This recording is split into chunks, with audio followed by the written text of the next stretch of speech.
There is a barn in the Appalachian Mountains still standing after 100 years, and it has never touched a drop of modern sealant. No paint, no pressure-treated lumber, no chemical preservative at all. Barns built 20 years ago are already sagging and rotting, while this one just keeps holding. The secret isn't luck. It's a handful of forgotten building choices almost nobody uses anymore, and today you'll learn exactly what they are. Walk through almost any rural county in America and you'll see the same sad pattern repeating itself. A barn built in the 1990s with treated pine boards is already leaning, already soft at the base, already dropping shingles after just a few hard winters. Meanwhile, a barn built with hand tools before the First World War is still square, still dry inside, still doing its job without a single repair. That contrast is not an accident. Modern lumber is grown fast, harvested young and full of moisture the tree never had time to release naturally.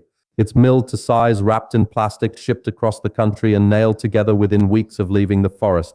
There is no seasoning, no slow drying, no chance for the wood to settle into a stable form before it gets buried under a roof and left to fend for itself.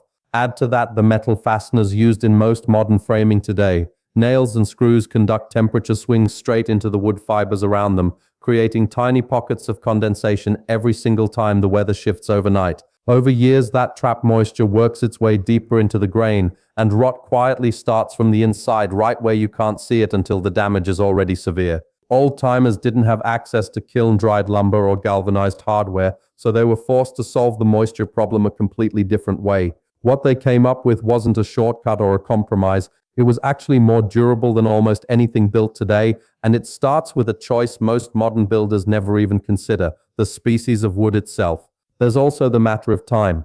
A modern contractor is usually working against a deadline, a budget, and a client who wants the structure finished before the season changes. A 19th century farmer building his own barn had a different relationship with the calendar entirely. He might spend a full year gathering and drying timber before a single wall ever went up, because he understood that rushing the wood would cost him the whole building within a decade. If this is new to you, subscribe now, because it only gets more interesting from here. Before the 1940s, a huge share of Appalachian barns were framed using American chestnut, a tree that has nearly vanished from the landscape entirely.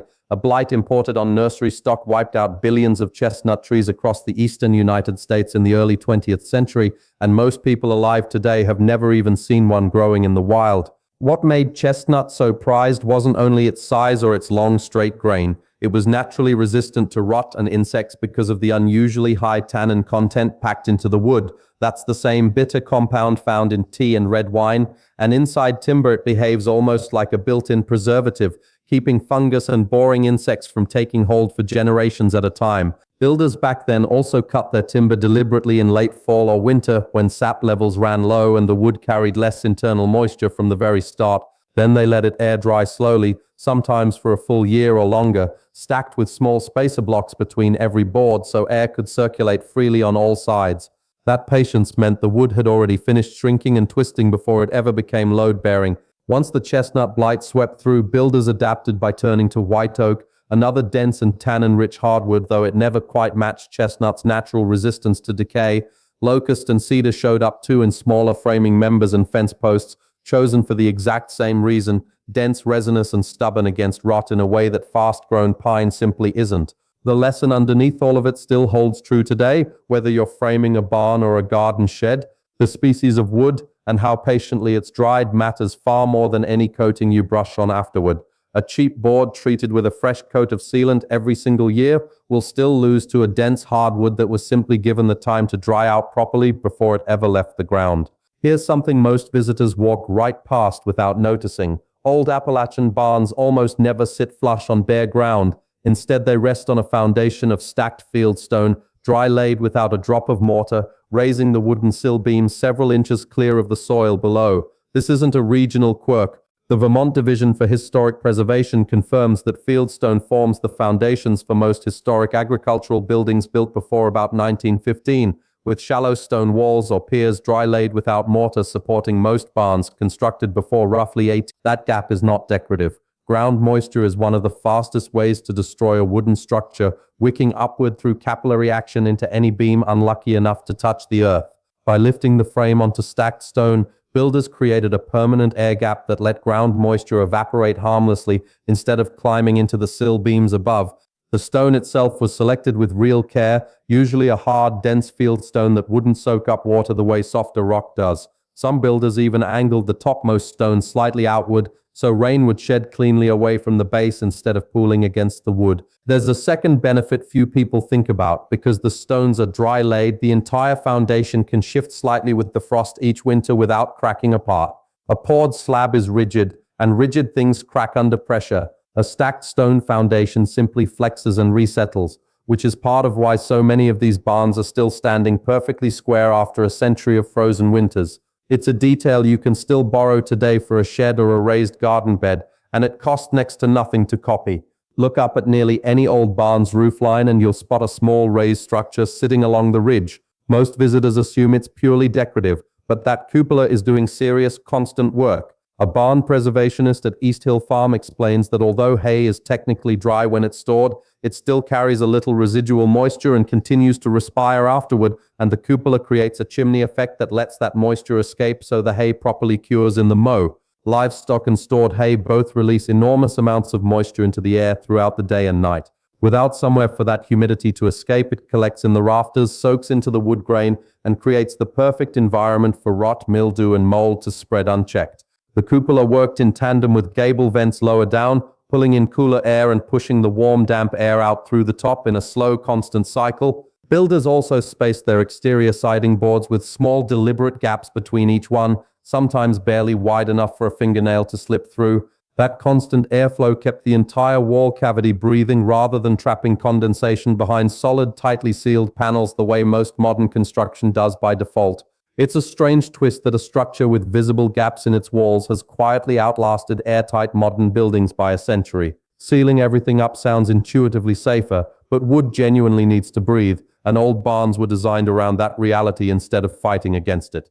Some builders even oriented the entire structure so the long side faced the prevailing wind, letting it ventilate itself passively almost every day of the year without a single mechanical vent. It's worth putting real numbers next to this because the difference isn't just about looks. A gallon of commercial wood sealant runs you somewhere between $30 and $60, and most manufacturers recommend reapplying every 1 to 3 years depending on your climate. Over a barn's working lifetime, that adds up to hundreds of dollars in product alone, not counting the labor of climbing up there and reapplying it year after year. Dense, properly dried hardwood costs more upfront, and stacked fieldstone takes real physical effort to gather and set. But once that foundation is built and that timber is framed, the maintenance cost drops close to zero. There's no yearly reapplication, no chemical runoff soaking into the soil around your garden or your well water, and no risk of the sealant itself breaking down and trapping moisture underneath a failing coat. There's also a quieter cost to chemical treatments that rarely gets mentioned.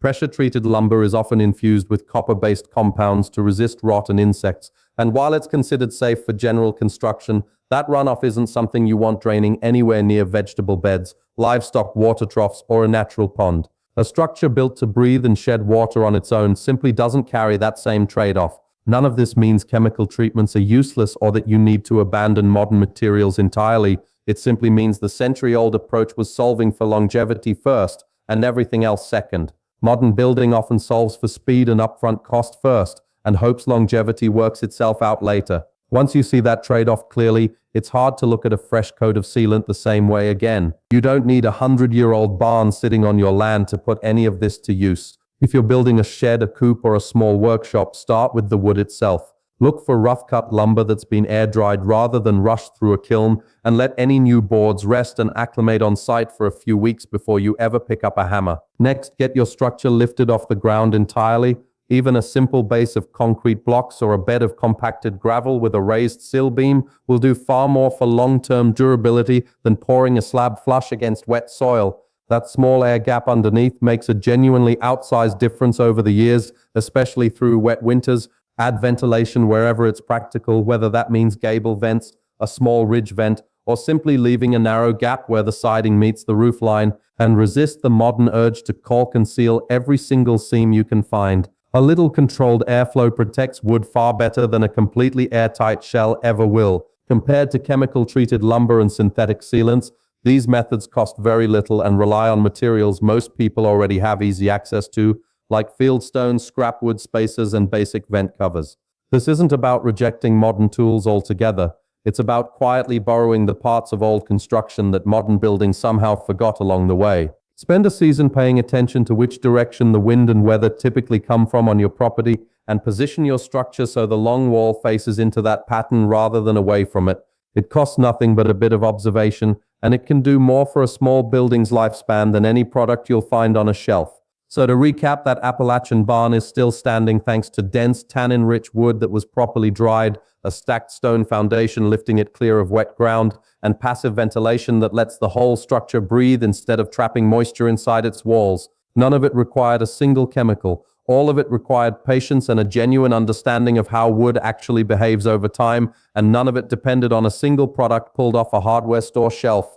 If this changed how you look at that weathered old barn on the back road, subscribe for more forgotten building wisdom just like this, and drop a comment telling me which one of these tricks you're trying first on your own property. Next time, we're digging into the lost art of the root cellar and why it kept food fresh for months without a single watt of electricity. Some knowledge doesn't need updating, it just needs remembering.